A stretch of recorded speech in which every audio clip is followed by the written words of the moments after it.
Booster votre mindset, le podcast dédié à toutes les personnes qui aspirent à propulser leur développement personnel et professionnel en quelques minutes seulement. Je suis Ingrid et moi Valérie, deux expertes en ressources humaines qui vous partagent des tips et nous sommes enchantés de vous accueillir. Prêts à booster votre mindset? Alors installez-vous confortablement et laissez-vous guider par l'épisode du jour. Bonne écoute! Dans ce marché du travail de plus en plus compétitif, la marque employeur est devenue un levier stratégique pour attirer, engager et fidéliser les talents.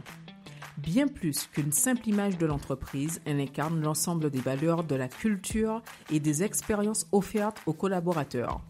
Une marque employeur solide repose sur plusieurs piliers essentiels: la réputation de l'entreprise, la culture d'organisation, les conditions de travail, les opportunités de développement et l'adéquation entre les promesses et la réalité vécue par les salariés.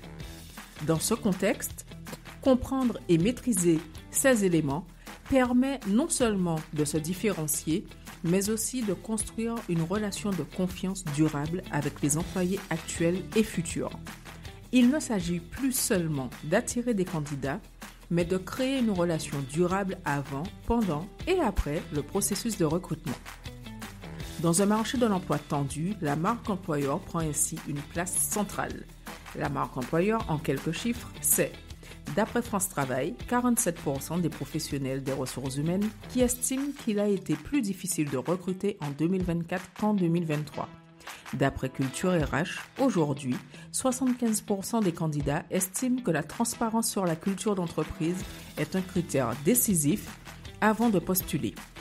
Explorons ensemble les fondements d'une marque employeur attractive et authentique pour attirer les meilleurs profils.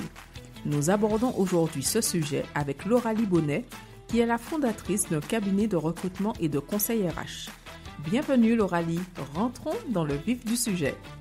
Bonjour Lauralie. Merci beaucoup, ravie d'être là. Qui es-tu ? Alors, moi j'ai fait un master en marketing et communication et c'est dans ce master-là que j'ai découvert la marque employeur. Je savais pas trop ce que j'avais envie de faire de ma vie. Ok, je faisais des études de com, ça me plaisait, c'était sympa, mais j'avais pas vraiment d'étoiles dans les yeux non plus. Et quand j'ai eu ces modules de formation sur la marque employeur, c'est vraiment là que j'ai dit ok, je veux faire ça de ma vie. Ensuite, un peu plus tard, j'ai découvert le recrutement dans l'une de mes entreprises. J'étais à la base sur un poste com et puis là l'entreprise m'a demandé de gérer un peu le recrutement parce que besoin de renfort, etc. Donc j'ai mis un pas là-dedans par la force des choses et ça m'a beaucoup plu aussi. Je suis d'abord montée en compétences sur le terrain et puis j'ai fait des modules de formation en ligne type MOOC et choses comme ça pour vraiment me mettre là-dedans parce que ça me plaisait. Et en 2021, j'ai décidé de créer l'agence de conseil RH Espeli. Pour aider les entreprises à développer leur marque employeur et à recruter leurs collaborateurs. Tu as d'abord étudié le marketing avant de te former au recrutement. Peux-tu nous dire comment ces deux disciplines se complètent-elles dans ton métier actuel ? Alors, ce qui relie le marketing au recrutement, c'est la marque employeur. La marque employeur, elle est vraiment à mi-chemin entre les RH et le marketing. Et grâce à elle, les entreprises peuvent recruter plus facilement et fidéliser leurs collaborateurs. Je dirais aussi que dans le marketing, il y a énormément d'idées et de concepts qu'on peut piquer pour l'appliquer au recrutement. Par exemple, un prospect, on doit entretenir la relation. Celui-ci doit avoir un message plusieurs fois avant de passer à l'achat. Il doit se sentir privilégié, etc. Un candidat, en fait, c'est tout pareil. C'est pour ça que dans mon sourcing, j'applique des pratiques marketing. Par exemple, je personnalise mes messages d'approche, je relance régulièrement. Voilà un petit peu le pont que je peux faire. Je te remercie ces éléments qui nous permettent de mieux comprendre ce lien. Qu'est-ce qui t'a poussé à ajouter une formation en recrutement après ton diplôme en marketing ? Alors, écoutez, c'est le syndrome de l'imposteur. Principalement, parce que en fait j'avais expérimenté le recrutement sur le terrain et j'ai beaucoup aimé ce métier quand je l'ai découvert. C'est pour ça que je voulais le proposer dans mes prestations quand je me suis lancée comme freelance. Mais je me disais, Lauralie, c'est bien, t'as un master en marketing, mais sur le recrutement, t'as rien en fait. Est-ce que t'es vraiment légitime ? Et voilà, j'avais ce sentiment d'illégitimité et je voulais en fait un peu un tampon certifiant, quoi, la validation sur le papier. C'est ça un petit peu qui m'a poussée à passer cette certification. Et puis, j'avais aussi besoin de gagner en savoir-faire sur les méthodes et les outils. Et l'apport théorique que j'ai eu grâce à la formation que j'ai faite, honnêtement, il n'était pas superflu et j'ai aucun regret d'avoir investi dans cette formation. Du coup, à travers ta réponse, ça permet de remettre en exergue le fait que se former, c'est vrai que ça nous donne un support théorique qu'on peut ensuite appliquer avec plus de confiance dans notre quotidien. J'ai fait exactement la même chose que toi pour la gestion de projet, moi. Après, je pense que la formation, moi je suis pour et c'est hyper important, mais je pense qu'il faut pas en être boulimique non plus. Et il y a un moment donné, si on se sent obligé de tout le temps faire une formation pour prouver notre légitimité, ça devient peut-être un peu dans le trop aussi. Oui, ça peut être un frein. Ouais, ça peut être un frein. Voilà, il faut savoir trouver l'équilibre entre se dire la formation, il faut que je la fasse, elle est importante, elle va me permettre d'avancer et puis de me donner confiance. Je pense que c'est important de prendre conscience, de ne pas avoir sans arrêt besoin d'une certification pour se sentir légitime non plus. Voilà, je pense que c'est un juste équilibre à trouver. Lorsqu'on a échangé pour préparer cette interview, tu nous as mentionné des expériences désagréables en tant que candidate et salariée. Est-ce que tu pourrais nous raconter un moment précis qui t'a fait te dire « je dois changer les choses » ? Déjà, je pense que c'est plus un « je veux changer les choses » qu'un « je dois ». Ce qui m'a fait le déclic, c'est le fait d'avoir des cours sur la marque employeur quand j'étais en master. Donc dans ces cours-là, on parlait de fidélisation des salariés, de qualité de vie au travail, d'expérience candidat. Moi, je vivais l'opposé de toutes ces bonnes pratiques dans les différentes entreprises où j'ai été. Et le contraste, il était tellement notable et j'étais tellement pas heureuse dans les jobs que j'ai occupés que j'ai fini par me démotiver. Et c'est là que je me suis dit, mais mon Dieu, quelle perte pour une entreprise d'avoir une salariée qui est désengagée. Alors que au départ, quand j'ai rejoint ces différentes entreprises, j'étais tellement contente de démarrer. J'avais tellement hâte de mettre ma pierre à l'édifice, de participer à un projet, de faire grandir l'entreprise, d'y apporter mes connaissances et ma motivation et ma jeunesse et voilà tout ce que j'avais à donner.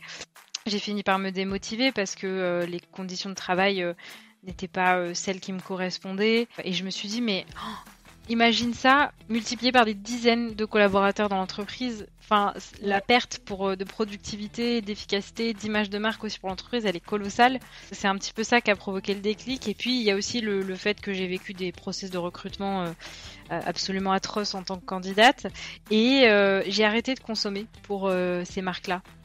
J'ai arrêté d'être cliente. Pareil, j'ai eu aussi cette prise de conscience dans le spectre de la candidate en me disant, mais punaise, le manque à gagner de l'image de l'entreprise, elle est colossale en fait, parce que un candidat qui vit une mauvaise expérience, on n'a pas envie de parler en bien de l'entreprise, on n'a pas envie de consommer après ses produits, et du coup, le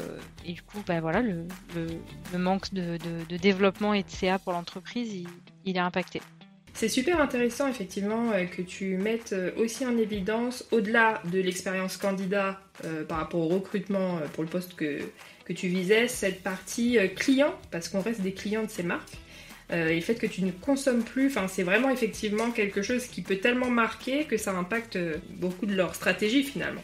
C'est ça, tout à fait.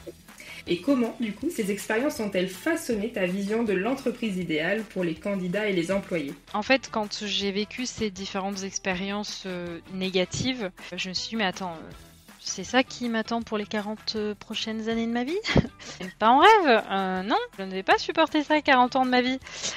Donc c'est ça en fait qui m'a amené aussi à créer mon entreprise. Et puis ce qui m'a toujours drivé, c'est de me dire que personne ne mérite de vivre les expériences que j'ai vécues. Et en fait, des salariés heureux dans une entreprise, c'est des salariés qui sont productifs. Et des salariés productifs, c'est une entreprise qui fonctionne bien parce que les clients sont satisfaits, parce que le CA s'en ressent. Et du coup, c'est un cercle vertueux. Oui, carrément. Ça, c'est clair. C'est de mieux en mieux identifié par les entreprises, mais il y a encore du chemin à faire. Peux nous décrire une journée type dans ton métier ? Comment tu combines finalement marketing et recrutement au quotidien ? Yes, alors... Il n'y a pas de journée type. Il y a toute la partie gestion de mon business, commercial, communication, etc. Et ensuite, au niveau opérationnel, moi, mes journées, mes semaines se divisent en 3 types de services. Attirer, recruter, fidéliser. Donc je vais vraiment avoir une partie conseil sur la marque employeur avec La partie attractivité, donc qu'est-ce qu'on met en place au niveau communication, marketing pour se mettre en avant en tant qu'employeur et pour attirer les candidats qui nous intéressent. Ensuite, il y a la partie recruter qui est un petit peu plus opérationnelle, où là je vais me positionner comme un cabinet de recrutement pour aider les entreprises à recruter tout simplement les profils dont elles ont besoin. J'ai notamment une offre de service qui est du recrutement à temps partagé, où là j'interviens 1 à 2 journées par semaine dans l'entreprise. Et je suis vraiment au quotidien avec elle pour l'aider tout au long de l'année sur ses process de recrutement. Et puis, une dernière partie conseil sur la fidélisation des salariés. Qu'est-ce qu'on met en place pour fidéliser les salariés, pour leur donner envie de s'engager sur le long terme dans l'entreprise, puisque en fait, des salariés qui restent longtemps dans l'entreprise, c'est beaucoup plus rentable. Moins il y a de turnover et mieux c'est. Alors, il en faut un petit peu quand même, parce que c'est important aussi d'avoir des nouveaux talents. Mais voilà, évidemment, quand il y en a trop, c'est un coût énorme pour l'entreprise et donc on veut l'éviter. Quitter la sécurité du salariat pour l'incertitude de l'entrepreneuriat, comment as-tu géré cette transition émotionnellement et financièrement? Alors, c'est une très très bonne question. J'ai beaucoup souri en la lisant pour préparer le podcast. Moi, je n'ai pas quitté la sécurité du salariat, dans le sens où le dernier poste que j'ai eu, c'était un CDD de 1 an. Et j'avais pas d'opportunité en CDI derrière. J'avais déjà dans l'idée de créer ma boîte. Et j'ai d'ailleurs créé ma boîte quand j'étais encore en poste. Donc j'ai cumulé les deux en fait pendant un certain temps, puisque j'avais une cliente, connaissance à l'époque qui avait envie de travailler avec moi, et donc c'est elle qui m'a dit vas-y, lance-toi et on bosse ensemble. Donc du coup voilà, et puis c'était pour moi une évidence de créer ma boîte parce que j'avais vraiment besoin de trouver enfin ma place au niveau professionnel, une place dans laquelle j'allais m'épanouir. Et cette place, je l'avais pas trouvée dans le salariat. Oui. Donc, si tu veux, le choix s'est fait hyper naturellement et je me suis pas trop posé de questions à ce niveau-là. Par contre, au niveau de la transition financière, ça a été une toute autre histoire. Alors bon, j'ai bénéficié d'indemnités France Travail pendant un certain temps, donc c'est clair que ça m'a permis de m'aider à me lancer et d'avoir quand même ce coussin financier, et ça je pense que c'est une grande chance en France. Par contre, c'est clair que malgré ça, c'est hyper dur de gérer les montagnes russes, de gérer le manque de visibilité sur qu'est-ce qui va rentrer dans 2 mois, dans 3 mois. Et je dirais que pendant à peu près 3 ans, je me suis vraiment mis la rate au courbouillon pour ça. Oui. C'est quelque chose qui m'a beaucoup stressée, la peur du manque, gérer la relation à l'argent, etc. Ça a été vraiment un souci en fait pendant plusieurs années. Et c'est que récemment, tu vois, je dirais fin 2024, où j'ai eu un déclic sur ce sujet. Et c'est grâce à un livre qui s'appelle L'art de s'en foutre. Alors j'ai pas particulièrement apprécié à fond ce livre. Bon, il y a du positif, du négatif, mais je vais pas rentrer dans le détail. Par contre, vraiment, ce livre m'a fait un déclic sur la relation à l'argent, parce qu'en fait, l'auteur du livre dit dans le livre qu'en fait, il y a un moment donné dans la vie, il faut faire des choix, et il n'y a pas forcément de bons ou mauvais choix, mais juste il faut se dire si je fais tel choix, jusqu'à quelle limite je peux aller en fait. Qu'est-ce que je peux accepter en lien avec ce choix? Qu'est-ce que je suis prête à endurer en lien avec ce choix? Et si tu es prête à l'endurer, c'est top et on y va vers ce choix. Et si t'es pas prête à l'endurer, c'est que c'est pas le bon choix, c'est qu'il faut faire autrement. C'est pas le moment. Et du coup, j'ai vraiment eu ce déclic-là en lisant ce livre, en me disant, mais en fait, t'as fait le choix d'être entrepreneur, donc t'as 2 choix. Soit t'acceptes l'insécurité financière que ça peut apporter, et attention, il y a d'autres avantages à être à son compte aussi, mais en tout cas, ça, c'est le principal inconvénient. Et voilà, soit tu acceptes cette insécurité, ces montagnes russes, et tu fais avec, et tu vis un peu au jour le jour, et il faut que tu sois OK avec ça. Soit, si t'es pas OK avec ça, ma cocotte, retourne dans le salariat, en fait. Ouais. Parce que c'est que ça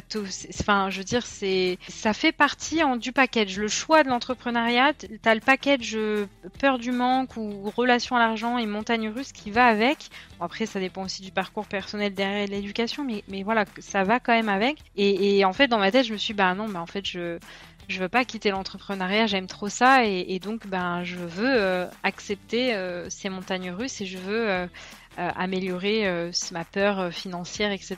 Et donc, depuis quelques mois, tu vois, j'ai progressé sur le sujet toute seule dans mon petit coin. Ça a fait son chemin dans sa tête, et j'arrive à beaucoup mieux accepter. Parce que vraiment, je me suis dit, en fait, ça va avec. Donc, si tu veux aller vers ce choix, accepte le package qui va avec. En gros, tu as assumé pleinement ce choix. Ouais. En quoi la marque employeur est-elle un levier stratégique pour recruter des talents aujourd'hui, surtout pour les petites structures? Alors, les petites structures, en fait, elles n'ont pas la notoriété des grandes marques. Les candidats, ils vont pas naturellement penser à ces petites structures pour candidater puisqu'ils ne la connaissent pas.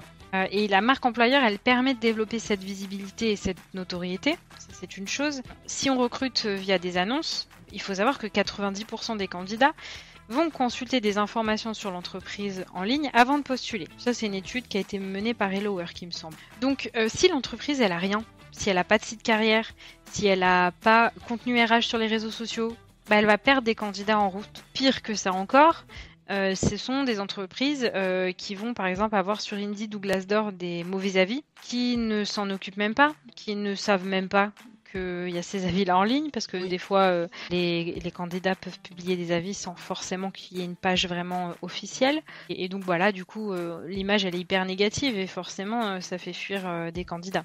Très, très clair. Pourquoi tu as fait le choix de cibler spécifiquement les TPE et PME plutôt que les grandes entreprises? Parce que ce sont des entreprises qui, en général, ne travaillent pas beaucoup ces sujets-là, qui n'ont pas forcément de service RH en interne, donc qui ont besoin de renfort, parce que ça va être le ou la dirigeante qui va gérer tous ces sujets-là seule, ou alors ça va être un peu le comptable parfois, ou la comptable. Va y avoir peut-être une assistante de direction un petit peu multitâche qui va gérer un petit peu tout ça, mais c'est vrai que c'est des entreprises souvent dans lesquelles il n'y a pas vraiment de service recrutement ou RH à proprement parler, et pourtant c'est hyper stratégique, et du coup c'est pour ça que j'interviens dans ce type de structure. C'est en lien aussi avec, on disait plus haut, c'est pourquoi c'est un levier stratégique. Voilà, c'est un levier stratégique pour les PME et les TPE parce que elles n'ont pas la notoriété des grands groupes, elles n'ont pas forcément les moyens aussi des grands groupes d'avoir un service RH hyper développé en interne qui va travailler sur ces sujets-là.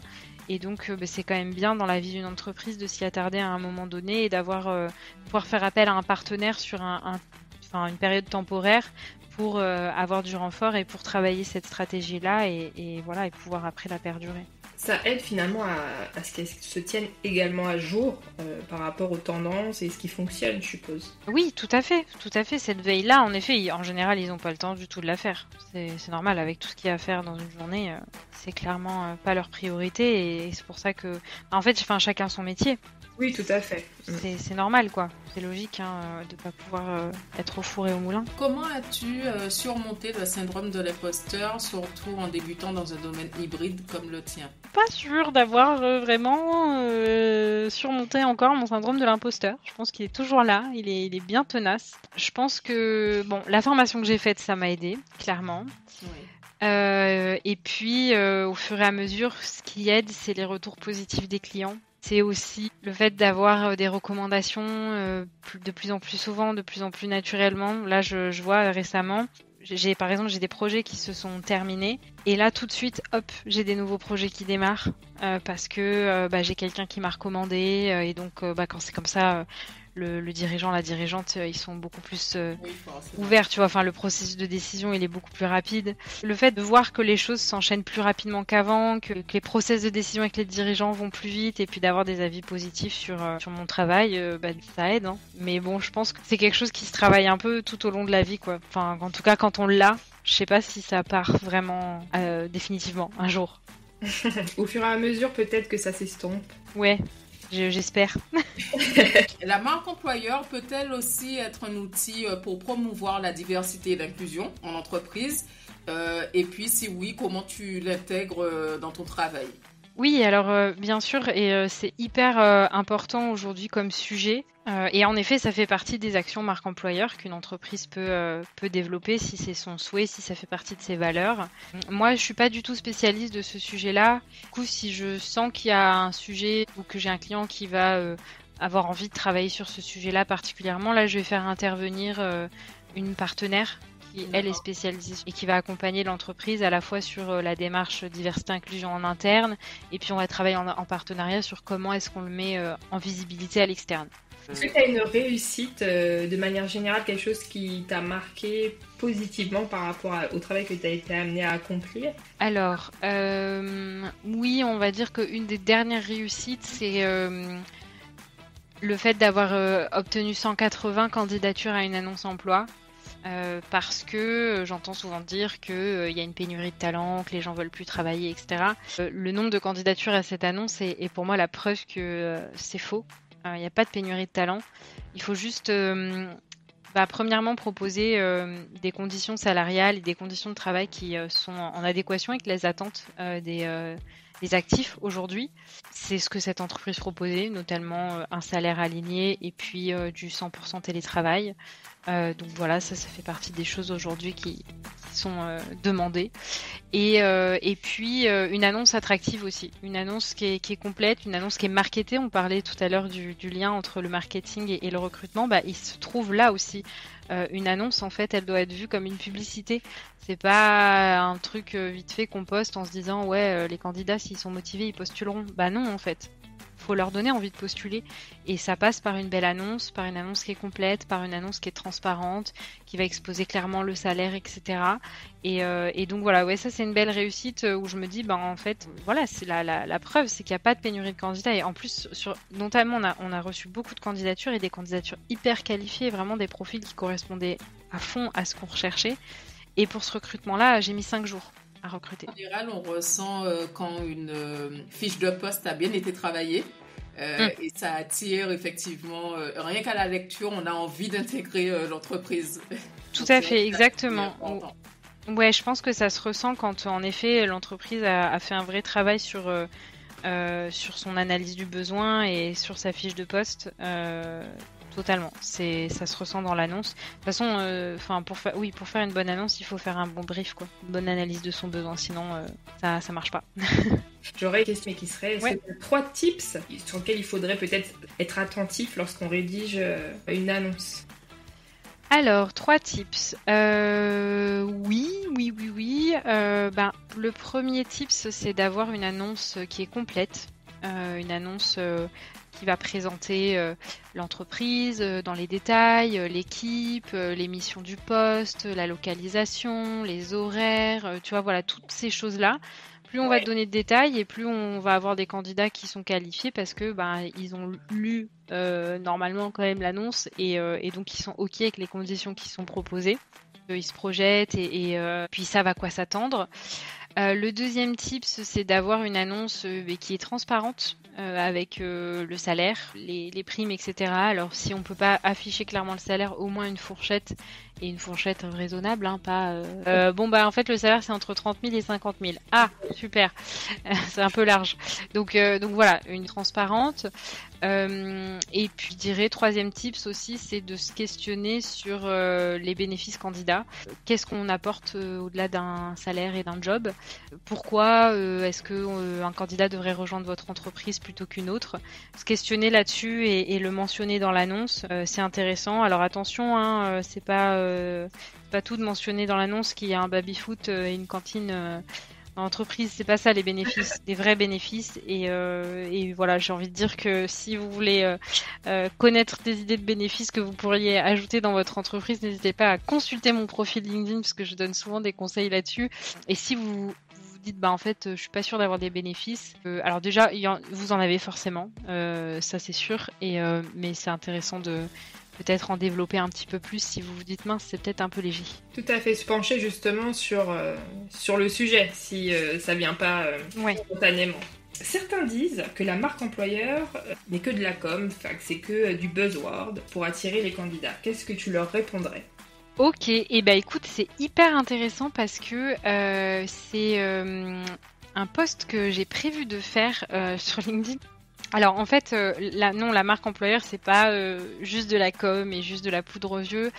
Loin de là, il y a une vraie dimension interne aussi. Alors évidemment que oui, ça peut être que de l'externe. Et c'est ce qu'on appelle du social washing, donc c'est un peu comme le greenwashing quand on parle de RSE, donc des entreprises qui vont travailler sur des actions de com pour se faire passer pour des entreprises un petit peu plus écologiques et engagées sur ces sujets-là. Bon, la marque employeur, on a aussi la même chose avec le social washing en disant, voilà, en fait, on met des photos de baby-foot et de team building sur LinkedIn et puis derrière, en fait, on n'a pas du tout des bonnes pratiques RH. Donc oui, c'est pour ça aussi que la marque employeur a cette réputation-là peut-être, mais en réalité, si on fait bien les choses, la marque employeur, c'est pas du tout que de la com et de la poudre aux yeux. C'est une action d'abord de fond sur laquelle on va travailler donc en interne. Qu'est-ce que l'entreprise propose exactement comme parcours collaborateur, c'est quoi ses valeurs, c'est quoi les bénéfices, etc. Est-ce que voilà, en interne déjà tout se passe bien, est-ce que les collaborateurs sont fiers d'appartenir à l'entreprise ou pas, est-ce qu'il y a des conflits ou pas, la qualité de vie au travail, etc. Voilà, il y a vraiment un travail d'abord de fond et en interne qui se fait avant de dire je communique à l'externe et venez travailler chez moi, je suis génial. D'abord on fait ce travail de fond, on audite, on creuse, on voit s'il y a des problématiques RH particulières, on les résout avant de se dire ok maintenant on est prêt et on va pouvoir montrer aux candidats qu'on a envie d'attirer qui on est. Comme tu le dis, le juste équilibre, c'est finalement de vendre ce qu'on est. Et il n'y a pas meilleure réussite. Comment convaincs-tu les entreprises parfois sceptiques sur l'importance de la marque employeur ? C'est vrai que la marque employeur, les entreprises françaises sont encore très timides sur ce sujet-là. Alors les grands groupes ont quand même pris le sujet en main, ils ont des équipes en interne qui gèrent ça. Mais c'est vrai que pour les plus petites entreprises, c'est plus compliqué. En France, on a je pense que ça fait partie de notre culture, tout simplement. Et donc les entreprises françaises ont un petit peu de mal à s'emparer du sujet.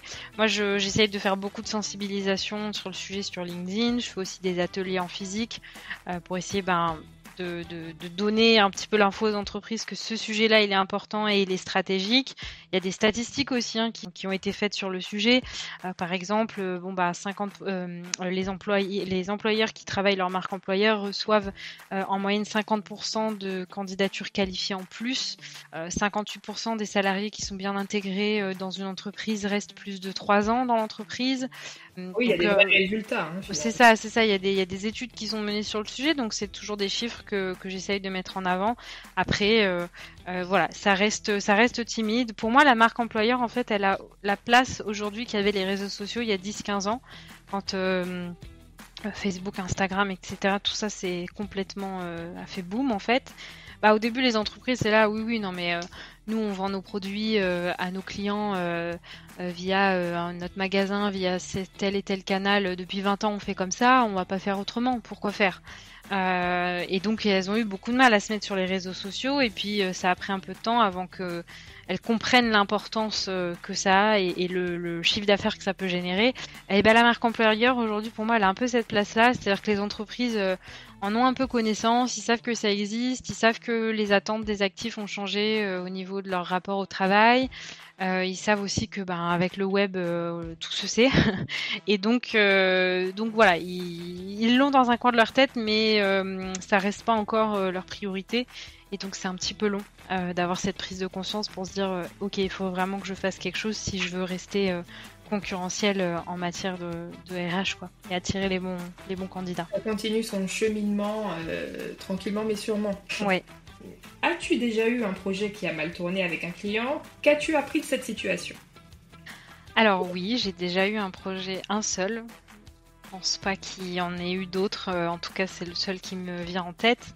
Et en fait, ce qui s'est passé avec ce client, c'est que je me suis rendu compte bien trop tard que le dirigeant n'était pas du tout engagé dans la démarche de marque employeur. Ça lui a été un petit peu imposé quelque part, sans rentrer dans les détails, mais voilà. Il n'était pas engagé dans la démarche, et quand le dirigeant ou la dirigeante n'est pas engagé dans une démarche marque employeur, ça ne peut pas marcher parce que c'est lui ou elle le noyau de l'entreprise, c'est lui qui insuffle, c'est le capitaine du bateau en fait. Donc si le capitaine il n'est pas à bord, et les matelots ils montent pas dedans. Donc du coup la mission malheureusement a échoué parce que voilà, il n'était pas engagé dans la démarche, et c'est ok, c'était juste, je pense, pas le bon moment pour lui, pas la bonne façon peut-être d'avoir abordé le projet. Et donc ce que j'ai appris de cet échec, c'est que la prochaine fois, si je tombe sur ce genre à nouveau de mission, que je m'assure bien de l'engagement du dirigeant ou de la dirigeante derrière. Parce que là, dans ce cas-là, il y avait dans le cadre de cette mission, j'avais un intermédiaire. Donc moi, j'étais toujours en contact avec le chef de projet, et donc lui, tout allait bien, c'était super, il était à fond, donc je me suis pas trop posé de questions. Et en fait, j'aurais dû vérifier par moi-même, avant de m'engager dans la mission, que le dirigeant était bien dans le bateau. Et je l'ai pas fait parce que je pensais que c'était bon, quoi. Mon intermédiaire, il était tellement à fond que... Donc voilà, leçon apprise pour les fois d'après. Et j'ai d'ailleurs plus jamais eu ce cas derrière. À travers cet exemple, ça permet aussi de mettre en lumière le fait qu'on souhaite assez souvent finalement des résultats, mais s'il n'y a pas les moyens qui sont mis en face, ça ne peut pas fonctionner. Alors, comment adaptes-tu ton accompagnement à des entreprises qui n'ont parfois pas de service RH dédié? On sait que c'est souvent le cas dans les PME, comme tu le disais précédemment. Donc, comment tu fais finalement pour avoir ta place dans une entreprise où il n'y a pas de service RH du tout? Moi, j'aime bien commencer l'émission par une journée d'immersion, voire même 2, pourquoi pas. Après, ça dépend de la mission. Ça peut être même plus, mais bon, jusqu'ici, c'est 1-2 journées. J'ai jamais fait plus. Mais s'il y avait besoin, ce serait pas gênant. Ça dépend de l'ampleur de la mission. Et en fait, cette journée d'immersion, elle est hyper importante pour moi parce que ça me permet de m'immerger dans le quotidien de l'entreprise, de voir comment ça se passe, quels sont les services, quels sont les collaborateurs, quel est le rôle de chacun, comment est-ce qu'ils communiquent entre eux, c'est quoi l'ambiance, c'est quoi les valeurs, voilà, vraiment de prendre la température et de m'acclimater à la culture de l'entreprise et voir comment ça se passe. Donc ça, c'est une étape importante. Et puis après, l'entreprise qui n'a pas de service RH, je vais m'adresser à la personne qui gère les RH parce qu'il y en a forcément une. Alors ça peut être dirigeante, ça peut être assistante de direction, ça peut être le comptable, ça dépend un petit peu des boîtes. Et donc je vais créer une relation de confiance avec cette personne-là et c'est elle en fait qui va être mon intermédiaire. Après il y a aussi toute une phase d'audit. Ok, il n'y a pas de service RH, qui gère, qu'est-ce qu'il y a en place, comment vous procédez dans un processus de recrutement, etc. C'est quoi les étapes, quels sont les outils que vous utilisez, et puis je vais avoir cette partie conseil de il vous manque ça, si vous voulez mettre ça en place, ce serait bien, ça vous ferait gagner du temps. Vraiment la communication, elle est clé dans ces cas-là. Parce que les parties prenantes avec lesquelles je vais gérer la mise en place d'une stratégie de recrutement, par exemple, il faut que je sois en contact avec eux régulièrement. Et moi, ce que j'aime bien mettre en place, c'est un point hebdo.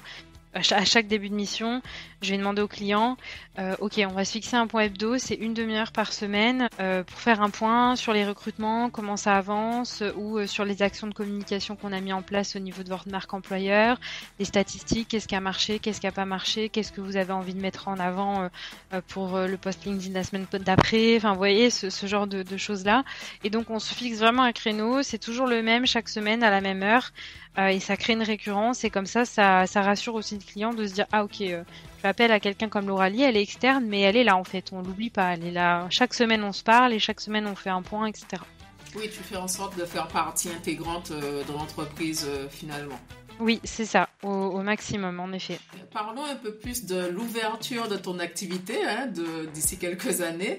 Comment vois-tu l'évolution du recrutement dans 10 ans notamment avec l'IA, et puis ta démarche, comment elle s'adapte à ces fameux changements? Alors, je pense que l'IA va peut-être prendre une place au niveau du sourcing.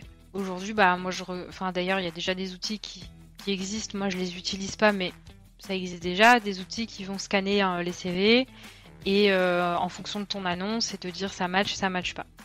Ça, je pense que ça prendra une place de plus en plus importante dans les années à venir et c'est peut-être des tâches que j'aurai moins, voire plus à faire. L'IA, aujourd'hui, je l'utilise dans certaines de mes tâches, par exemple sur la rédaction d'annonces, dans la rédaction de questions aussi pour les entretiens. Des fois, je bloque un petit peu sur une question, la manière dont dont je veux la rédiger, etc., je vais m'aider de l'IA pour qu'elle me suggère des idées. Mais aujourd'hui, l'IA, elle est loin d'être parfaite. Il y a toujours besoin d'un humain pour repasser derrière ce qu'elle fait. Je suis pas trop inquiète. Je vois pas une IA faire passer un entretien de A à Z avec un candidat. Alors, éventuellement, une préqualification téléphonique, certaines questions, choses comme ça, oui, mais il y a un moment donné, le contact humain, il va toujours être là, à un moment donné ou à un autre. Mais voilà, en tout cas, je pense que oui, l'IA, aujourd'hui, c'est indispensable et il faut pas l'ignorer. Il faut monter en compétence là-dessus. Moi, j'avais fait un module de formation, d'ailleurs, ce sujet-là par rapport au recrutement. Parce que voilà, faut être dans l'air du temps. Aujourd'hui, on peut plus l'ignorer. Donc voilà, mais je suis pas... Je pense que oui, elle remplacera d'ici quelques années certaines de mes tâches comme le sourcing, mais pas la totalité. Donc je suis pas trop inquiète par rapport à ça. Et puis sur tout ce qui est stratégie marque employeur, j'ai envie de dire encore moins quoi. Est-ce qu'il y a des outils, des méthodes innovantes que tu utilises pour ton activité en dehors justement de ce que tu disais pour rédiger, t'aider à rédiger, voilà, à trouver quelques idées supplémentaires quand tu fais tes publications voilà, sur ton compte LinkedIn par exemple, mais est-ce que tu utilises aussi des méthodes pour travailler avec tes clients? Alors oui, là comme ça, les deux premiers outils qui me viennent en tête, c'est Wallaxy et Loom. J'espère que ça répondra à ta question, mais Wallaxy, c'est un outil à la base d'automatisation marketing. Ça te sert à faire des invitations sur LinkedIn et des messages automatisés. Alors, je fais pas trop même pas du tout de messages automatisés. Moi, je fais toujours des messages personnalisés quand je fais mon sourcing. Mais par contre, Wallaxy va m'aider dans les invitations. C'est-à-dire que je vais identifier une liste de potentiels candidats par rapport à un poste que j'ai et je vais les importer dans Wallaxy et demander à Wallaxy d'envoyer les invitations aux candidats. Et du coup, je vais voir les candidats qui ont accepté mon invitation et je vais pouvoir les contacter directement. Alors que ceux qui n'ont pas accepté mon invitation, je vais les laisser de côté, tu vois, ou je vais les contacter par un autre moyen, etc. Donc ça m'aide un petit peu à gagner du temps.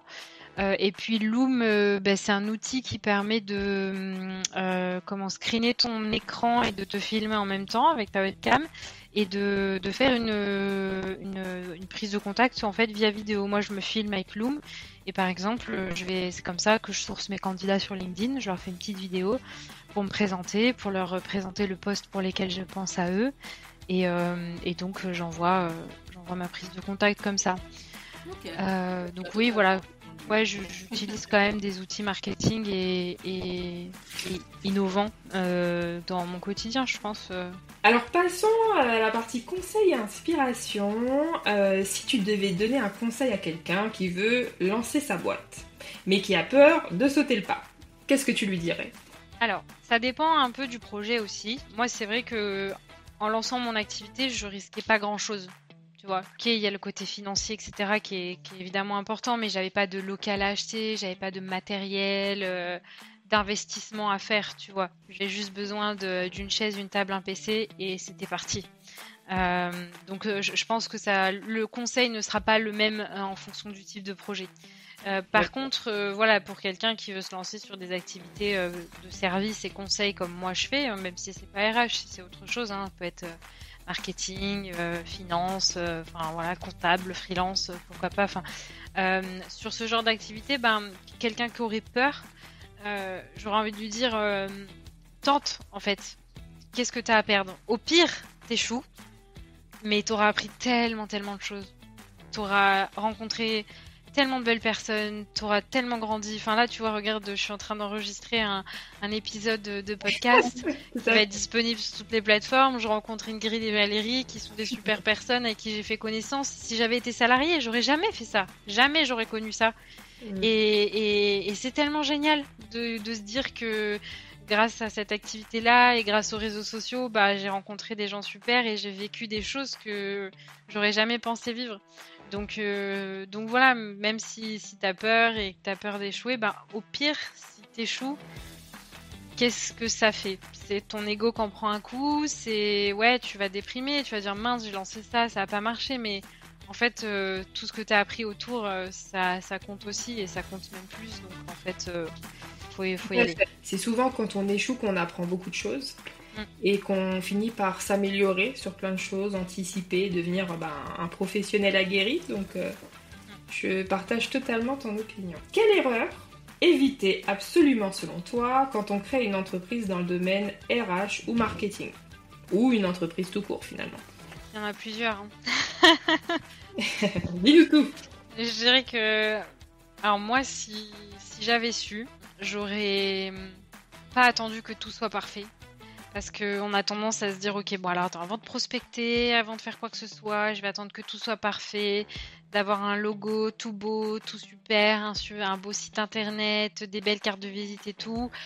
Spoiler, ça sert à rien. C'est bien, hein. Attention, moi j'ai tous ces supports-là et je suis très contente de les avoir. Ça fait partie de l'image professionnelle, etc. que je veux donner, mais c'est pas indispensable. Tu vois, ça peut venir avec le temps. Faut pas se bloquer sur la prospection, etc. en se disant ouais, mais mon site il est pas parfait, etc. Il faut commencer, il faut y aller. Il y a de l'inertie, donc entre le moment où tu vas prospecter la personne et le moment où elle va signer, il va se passer 6 mois. Donc n'attends pas. Et le deuxième conseil, enfin deuxième erreur, c'est de négliger la partie pilotage et financier de son entreprise. Moi, pendant longtemps, je n'ai pas eu de prévisionnel, je n'ai pas eu de plan d'action commerciale. Je naviguais un petit peu à vue, même si j'ai toujours quand même, attention, hein, j'ai toujours eu la vision sur qu'est-ce qui rentre dans mon entreprise comme argent, qu'est-ce qui sort. Ça, j'ai toujours été hyper carré là-dessus. Et ça, d'ailleurs, ça fait partie des erreurs que je peux voir de se dire on verra. Non, ça, genre pas négociable. On fait un livre de recettes, un livre de dépenses, on regarde, etc. Et au-delà de ça, voilà, moi, à part ça, c'est vrai que j'avais pas de prévisionnel, j'avais pas de plan d'action commerciale et je faisais un peu plein de trucs sans vraiment analyser ce qui marchait pas. Pas vraiment d'objectif aussi de chiffre d'affaires, tu vois, je me disais bon bah j'espère je ferai ça, mais tu vois, sans vraiment me dire ok cette année je fais ça et je mets les actions derrière, bah ça je pense que si je l'avais fait avant j'aurais gagné du temps et je me suis mise à le faire trop tard, il n'est jamais trop tard mais voilà. C'est un conseil qui permettra de faire gagner pas mal de temps du coup à nos auditeurs, ça c'est certain. Super conseil. Est-ce que selon toi, il y a des traits de caractère qui sont indispensables pour survivre dans l'entrepreneuriat? Non, je pense pas. Je pense pas. Je pense qu'il y a des traits de caractère qui aident, mais je pense que tout le monde peut le faire si on se donne les moyens, qu'on a envie de tester. Il faut pas se mettre de barrières en se disant ouais, mais j'ai pas la personnalité. Non, je pense pas. Ok. Comment est-ce que tu cultives ta résilience au quotidien, surtout dans les moments difficiles? Franchement, il y a des hauts et il y a des bas. Il y a des moments où je me sens hyper bien dans mon business, j'ai le vent en poupe pour rester sur le domaine du bateau. Où voilà, je vais être à fond, je vais avoir des clients, je vais être trop contente, je vais kiffer mes missions et tout va bien. Et puis d'un coup, il y a une baisse d'activité et tu remets tout en question et tu te dis mais je suis nulle, mais pourquoi je fais ça, c'est n'importe quoi d'avoir fait ce choix. Enfin voilà, bon je sais pas si vous les filles en tant qu'entrepreneur aussi vous avez déjà vécu ce genre d'ascenseur émotionnel. Totalement, on se reconnaît parfaitement. Totalement. Voilà, je crois que tous les entrepreneurs passent par là. Ouais, voilà, je crois que c'est ça, c'est un socle commun à tous les entrepreneurs.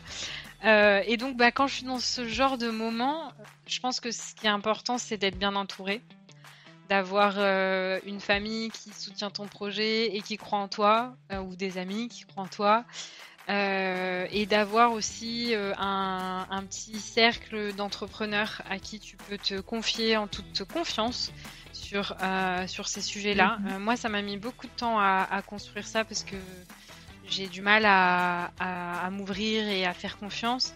Mais une fois que tu as trouvé ces personnes-là, franchement, c'est hyper précieux parce que du coup, tu partages avec des gens qui comprennent ce que tu ressens. Tu vois, surtout quand tu es dans un environnement où tu n'as que des salariés autour de toi, ce qui est moi mon cas. Bon, même si tu as tes parents, ta famille qui te soutient, etc., ils comprennent pas à 100%. Et ils peuvent pas, c'est normal, ils ont jamais vécu ça. Donc ça, moi, pour développer cette résilience et cette envie de continuer, je pense que s'entourer, c'est hyper important. Et puis Se rappeler toujours de pourquoi je l'ai fait, pourquoi je me suis lancée à la base. Le but. Ouais, et ce que je développe aussi depuis un certain temps maintenant, je pense que ça va faire plus d'1 an, même s'il y a des périodes où je le fais un peu moins parce que j'oublie, mais c'est de noter mes petites victoires. J'ai un doc, un Word tout simplement, où chaque mois, je note toutes mes petites victoires professionnelles, petites ou grandes d'ailleurs, hein, mais ça me permet de revenir sur ce document de temps en temps, quand ça va pas trop, et de me dire « Ah ouais, mais en fait, je suis en train de me morfondre là, mais il y a 3 mois, il s'est passé ça quand même, c'était bien quand même, tu vois ?» Comme on a tendance à oublier les choses positives et se concentrer sur le négatif quand on est dans une période un peu down, quoi. Alors qu'en fait, il y a quelques semaines, il s'est passé des choses positives, mais tout d'un coup, je sais pas, c'est notre cerveau les occulte, donc... Est-ce que tu aurais un livre, un podcast à nous recommander en tant qu'entrepreneur en herbe ou entrepreneur tout court finalement? Do it yourself. Ouais, ça c'est un podcast sur l'entrepreneuriat que j'aime beaucoup. C'est des interviews de grands dirigeants, grandes dirigeantes, ou en tout cas de personnes qui ont monté des entreprises, etc. Qui est hyper intéressant. Les épisodes sont souvent très longs. Moi, je les écoute en plusieurs fois. Mais ouais, j'aime bien ce podcast. On prend note avec Ingrid. On adore les retours d'expérience, nous aussi. Est-ce que tu aurais... qui t'inspire dans l'univers entrepreneurial ou dans l'univers des RH, et pourquoi? Ouais, c'est Baptiste qui a créé l'entreprise Pimpan. Et en fait, lui, il m'inspire à la fois sur l'entrepreneuriat et sur les RH. Donc, tu vois, c'est parfait. Pourquoi j'admire cette personne et cette entreprise? Parce que il a une vision de l'entreprise et du business que je trouve génial. Il met vraiment l'humain au cœur de son entreprise. Il a créé plusieurs boîtes. Je l'admire aussi parce qu'il est passé à l'émission Qui veut être mon associé. Enfin, je me dis, ouais. Oui, ça me parlait. Ça me parlait, effectivement.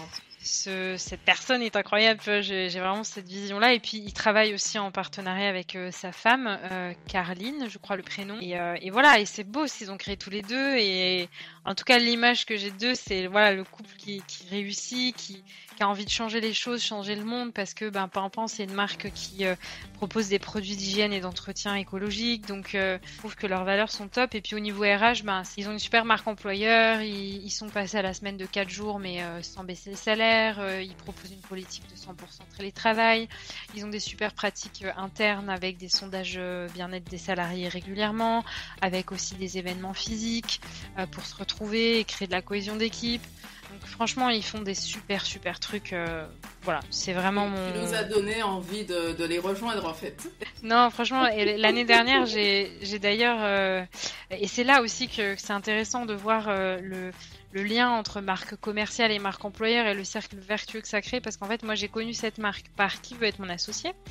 Je me suis dit, ça a l'air chouette, je vais aller regarder. J'ai été regarder et j'ai vu qu'ils avaient une newsletter un peu RH, fonctionnement de l'entreprise. Je me suis abonnée à la newsletter, j'ai commencé à recevoir les mails et là, j'ai découvert à quel point c'était une super boîte au niveau RH et marque employeur.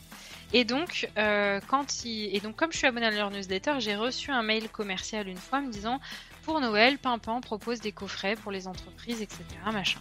Et je me suis dit, c'est parfait comme cadeau pour client pour ma fin d'année. Je ne vois pas autre chose que ça. Je vais acheter des coffrets Pimpan. J'adore la marque, j'adore ce qu'ils font au niveau RH, donc je vais en profiter pour donner des bonnes idées à mes clients, leur dire coucou, il y a un super exemple, là c'est Pimpan, donc j'ai fait une petite vidéo machin. Et mes clients ont adoré ce cadeau parce que ça change des chocolats.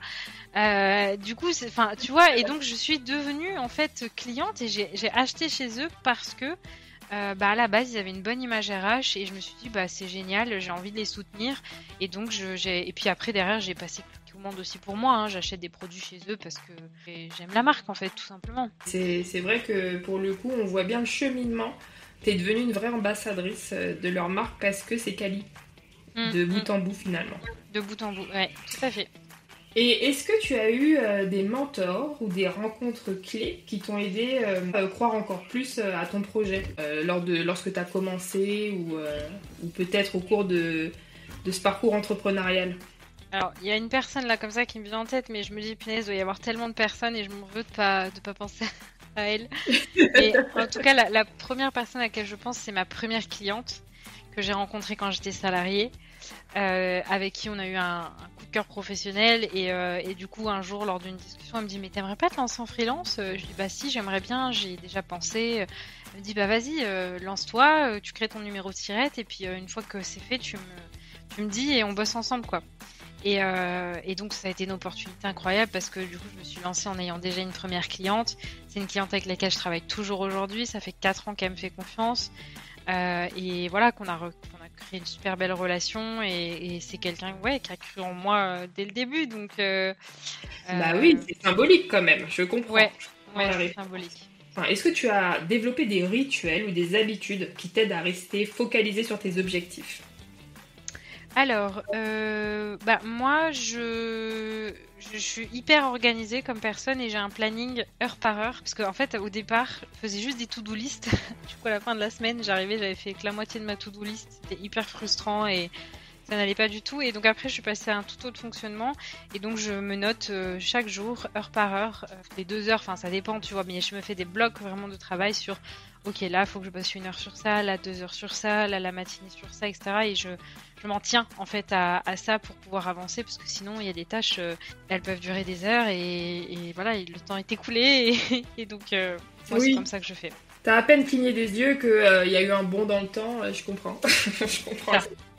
On va passer à un côté un peu plus léger. Si tu devais résumer ta philosophie en une phrase en tant qu'entrepreneur, quelle serait-elle?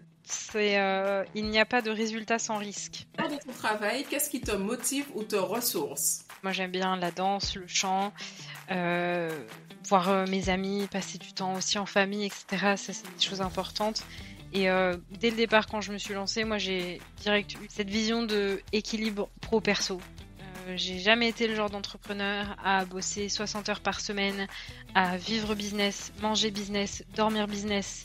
Mon business n'a jamais été le centre de ma vie, le cœur de ma vie. Je ne fais pas que penser à ça tout le temps. Ça a toujours été, même quand j'étais salariée, pour moi, l'équilibre pro-perso, ça a toujours été important. Mes loisirs, mes passions sont importantes. Les gens qui m'entourent sont importants et je veux leur accorder du temps. Et du coup, voilà, ça a été toujours naturel pour moi de dire, en fait, à 18h, 18h30, on éteint le PC, c'est terminé, on passe à autre chose. Et on s'accorde du temps aussi pour soi. Et je pense que c'est important parce que pour tenir sur le long terme, en fait, si tu veux pas t'épuiser, il faut aussi avoir ce temps-là. Mais voilà, après, c'est ma vision, c'est pas la vision de tout le monde. Hein. On peut voir sur LinkedIn des visions entrepreneuriales très différentes où les gens disent que pour réussir, il faut bosser 100 heures par semaine. Enfin, j'en sais rien, mais bon, moi, c'est pas ma vision. Ça prend plus de temps, hein, c'est sûr, peut-être, mais au moins, moi, je suis bien dans ma tête, tu vois. Nous, on partage cette vision et on invite d'ailleurs les auditeurs qui nous ont écoutés aujourd'hui à suivre précieusement ce dernier conseil. On te remercie, Lauralie, pour ce moment de partage riche. Un grand merci à toi. Merci pour l'invitation. Avec grand plaisir. N'hésitez pas à contacter Lauralie si vous avez besoin de conseils pour le recrutement ou la marque employeur au sein de votre entreprise. Vous pouvez la retrouver sur LinkedIn, tout simplement. Et puis nous vous disons, Valérie et moi, à bientôt. À bientôt. Bye bye. Notre épisode d'Il faut bien débuter s'achève.